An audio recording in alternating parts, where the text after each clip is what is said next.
Hola, bienvenidos a Esquina Literaria, soy Yolanda Miranda y les estoy compartiendo la lectura de este libro, Los Rockefeller. Gracias por compartir la lectura, por dejarme sus comentarios, por seguirme en mis redes sociales y les recuerdo que si les gustaría apoyar esta actividad, pueden volverse mecenas en mi Patreon. Ahí van a encontrar estas lecturas y otras exclusivas que subo para esa plataforma. Las van a poder ver sin publicidad, además de que podemos comentar ampliamente el tema. Estamos en la segunda parte que se llama El hijo y vamos a continuar. Aquellos lienzos era un reto a la sensibilidad de Junior y nunca llegó a aceptarlos del todo. En cierta ocasión manifestó: me interesa la belleza, pero no encuentro ni por asomo esa belleza en el arte moderno. Al contrario, creo ver en él un deseo de expresión individual. Aquel arte requería la clase de condescendencia en la que él nunca caería, y tanto le molestaba que ya de viejo, cuando su hijo Nelson, que por entonces era el Rockefeller más destacado en el mundo del arte, le pidió que posara para el escultor italiano Marino y le enseñó fotos de su obra, Junior le contestó por carta: por mucho que me duela no hacer algo por mis hijos, no me convence la idea de pasar a la posteridad representado con arreglo al estilo que muestran las fotografías. Por molesto que le resultase el individualismo exacerbado de los lienzos que coleccionaba Abby, Junior nunca la contradecía y sabía soportar estoicamente cenas con Matisse y otros pintores que apenas le ocultaban su desprecio. Finalmente, donó $5 millones para ayudar a su esposa a ser cofundadora del Museo de Arte Moderno en 1927. Cuando sus hijos fueron mayores y abandonaron el hogar, el matrimonio se trasladó a un apartamento más pequeño en la Quinta Avenida y cedió la propiedad de los jardines de la casa de la calle 54 Oeste, que a partir de entonces la familia denominó Museo de Mamá. Un proyecto con el que Junior se encariñó fue el Cloisters, un museo de arcos románicos, esculturas góticas y tapices medievales. Igual que con Williamsburg, Junior invirtió en este caso por cuenta de otro visionario, un pintor excéntrico llamado George Gray Bernard, que más tarde sería calificado de uno de los coleccionistas más románticos e importantes de nuestra época, y cuya falta de liquidez le había obligado a rastrear en persona las ruinas de abadías e iglesias europeas para encontrar aquellos tesoros. Junior adquirió el claustro de Bernard para donarlo al Museo Metropolitano de Arte y dispuso su traslado desde el pequeño museo que Barnard había habilitado en la calle 190 hasta el parque de Fort Tryon, en la parte más alta del oeste de Manhattan, un terreno que él había adquirido años antes. En 1935 se inició la construcción de un edificio parecido a un monasterio, en el que quedaría instalada la deslumbrante colección Barnard. En 1938 la completó con gusto impecable y el conjunto quedó consumado con unos encantadores jardines que le daban un aire de santuario. Como detalle definitivo, Junior donó los famosos tapices del unicornio que adornaban su propio domicilio. Aquel impulso por construir enclaves de dulce armonía era algo muy caro a Junior, y su interés por la conservación cultural le abocaría de forma natural a la conservación de la naturaleza. Los 3.500 acres de Poncatico, finca en la que Junior había asumido gran parte de responsabilidad desde su construcción, constituyó también un experimento conservacionista. Cuando adquirió la casa veraniega de Seal Harbor, Junior descubrió que el expresidente de Harvard, Charles W. Eliot, a Edsel Ford y a otros vecinos de buena posición les preocupaba que la isla de Mount Desert sufriera la afluencia de turistas, con el consiguiente tráfico de automóviles. Junior se unió a ellos y desempeñó una notable actividad para tratar de salvar el lugar. En 1916 había acopiado ya 5.000 acres, que donó al gobierno federal como primer parque nacional creado en los estados del este. Si su actuación hubiera quedado ahí, podría haberse alegado que la creación del Parque Nacional de Acadia era un simple pretexto para aislar y proteger su retiro de Seal Harbor, pero Junior siguió comprando tierras en la isla para cederlas al parque, incluida una estrecha franja que llegaba hasta el mar, que era la auténtica barrera en torno al Erie. De hecho, aquella medida fue el primer ejemplo de la implicación de Rockefeller en el incipiente sector del conservacionismo.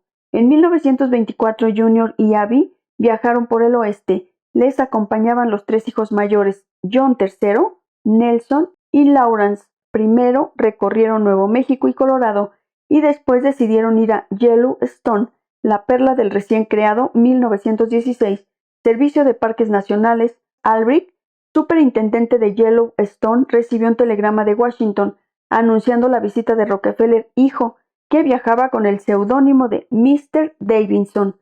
Cuando Albrecht recibió a los Rockefeller en la estación término, vio que Junior ya tenía dispuesto un coche con chofer y un itinerario previamente establecido, pero aún se sorprendería más al ver que Rockefeller mandaba a los hijos que ayudaran al mozo negro a descargar los equipajes. Después, el matrimonio y el médico que los acompañaba montaron en el coche y dejaron que los chicos cogieran el autobús. Junior recorrió Yellowstone durante 3 días y luego se dirigió al norte para visitar el Parque Nacional Glaciar, donde él y los chicos hicieron una excursión a pie de 2 semanas por la montaña. Al regresar a Nueva York, escribió a Albrecht diciéndole que lo había pasado muy bien, pese a que le acongojaba la cantidad de desperdicios acumulados por los caminos del parque, y le preguntaba cuánto costaría limpiarlo. Nada más recibir contestación de Albrecht comunicándole la cifra, le envió un cheque. 2 años después, Junior volvía a Yellowstone con Lawrence y los 2 niños pequeños, Woodrow y David. Esta vez permitió que Albrecht hiciera de guía y el superintendente organizó un itinerario para llevarlos al Jackson Hole de los Grand Tetons, y haciéndoles pasar expresamente por parajes en los que había ranchos y cabañas en ruinas, manifestó a Junior su temor de que el paisaje se deteriorase aún más por efecto de los tenderetes y carteles que pudieran instalarse a lo largo de la carretera. Como remate a la excursión, Albrecht lo llevó a la cresta de los Tetons, desde donde se dominaba una importante panorámica del río Snake, discurriendo por el valle del Jackson Hole. Albrecht comentó como de pasada que la especulación de parcelas y comercialización que se estaban iniciando ponía en tal peligro aquella zona tan maravillosa que él siempre estaba soñando con hallar un medio para salvarla. Aquel mismo invierno, Rockefeller pedía a Albrecht que fuese a Nueva York con la intención de presentarle proyectos para conservar la zona. El superintendente, pensando que se refería a la zona a ambos lados de la carretera, llegó cargado de mapas y aparatos ópticos para hacer la presentación y comunicar a Rockefeller que la compra de aquellos terrenos costaría unos $250,000. Pero nada más entrar en contacto vio que Junior tenía previsto adquirir todo el valle del Jackson Hole, que él le había mostrado desde la cresta de los Tetons. Rockefeller le dijo: «Solo me interesan los proyectos ideales. Usted me mostró un ideal, es el único proyecto que me interesa». Acto seguido, indicó al atónito Albrecht el camino del despacho del coronel Woods para discutir los detalles. En su segundo viaje al oeste, Junior se detuvo también en California del Norte, donde fue recibido por los miembros de la Liga Pro Secoyas, que le llevaron en una caravana de automóviles a través de los bosques de secoyas hasta Eureka y Crescent City. Newton Drury, presidente de la asociación, recuerda que hubo que parar porque Junior quería enviar un telegrama a su padre, felicitándole por su cumpleaños. El teléfono no funcionaba bien y Junior gritaba: «Soy el señor Rockefeller, soy el señor Rockefeller». De repente se le vio prestar particular atención a su interlocutor.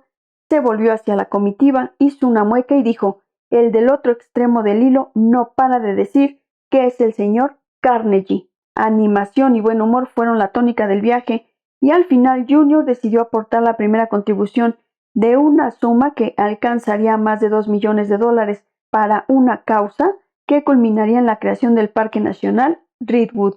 Más adelante, Junior entregaría dinero para programas de conservación como el de Big Trees en Sierra Nevada y el Parque Nacional de Great Smoky Mountains en Tennessee. Los hombres con los que trabajó en la creación de estas reservas naturales vieron pronto aceleradas sus carreras en las altas esferas de la administración. Albrecht y Drury, que pasaron a formar parte del denominado Círculo Externo de Rockefeller, llegarían a ser directores del Servicio de Parques Nacionales y contribuirían a afianzar la identificación de Rockefeller con el movimiento conservacionista. Se tratase de conservación o de enseñanza, formulación de política exterior o investigación médica, administración pública o coleccionismo artístico, Junior iba camino de ocupar un puesto único en la institución más prestigiosa e influyente del país. También otras familias pudientes comenzaban a crear fundaciones y a dejar legados, actividad que se intensificaría con la promulgación de las leyes sobre impuestos del New Deal, pero la mayoría de los grandes donativos se hacían a museos y hospitales o a una universidad y los pequeños a particulares necesitados en un irrevocable impulso de nobleza obligada. Pero en el caso de Junior era otra cosa. Aquella generosidad compulsiva que había logrado abrirse camino por las fisuras de la sombría ética batista, impuesta en su niñez, estaba anatemizada como algo ineficaz y potencialmente peligroso. Para él, dar era una profesión, una vocación, un métier. Siempre atento a nuevos campos en los que ejercer la caridad inversora, seguía gastando las inmensas sumas que había recibido con la misma maestría solemne con que su padre había dirigido el Grand Trust. También Junior creaba empresas subsidiarias y muy pronto el imperio filantrópico que reunió era, en su categoría, tan impresionante como el de la Standard Oil. Había heredado también de su abuela Eliza Rockefeller la tendencia a agrupar para reducir el derroche. El campo filantrópico en que más necesidad había de esta táctica era el de la teología protestante y la formación teológica.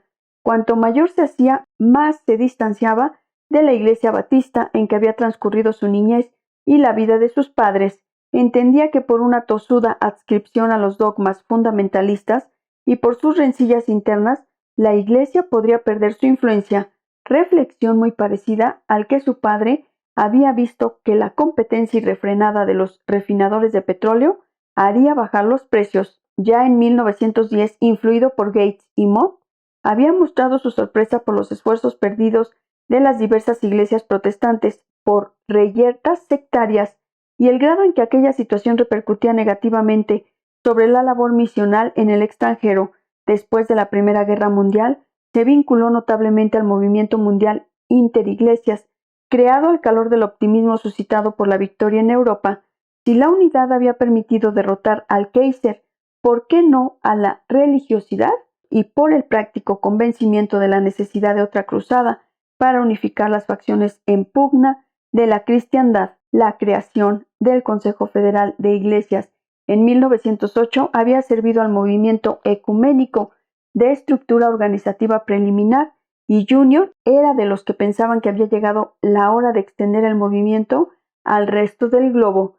Ganado espiritualmente por aquella misión, hizo su primera y última intervención pública, imbuido del sentimiento de ser algo más que un simple personaje honorífico. En un discurso pronunciado en diciembre de 1917 en la Baptist Social Union, había hablado con habitual entusiasmo de la Iglesia y su futuro. Ojalá me fuera dado el poder para llevar a vuestras mentes la visión que contemplo. Veo cómo el sectarismo cede, veo cooperación y no antagonismo, veo grandes centros religiosos en las ciudades principales. En las localidades pequeñas, en vez de media docena de iglesias exánimes compitiendo unas con otras, veo una o dos iglesias fortalecidas, fomentando la unidad cristiana de la localidad. Veo a la iglesia moldeando el pensamiento mundial como jamás se ha visto, dirigiendo los grandes movimientos como es lo suyo. Veo, como quien dice, establecerse el reino de Dios sobre la tierra. Espero que les haya gustado la lectura del día de hoy de este libro, Los Rockefeller. Los espero en el próximo video para continuar con esta y otras lecturas. Muchas gracias por escucharme.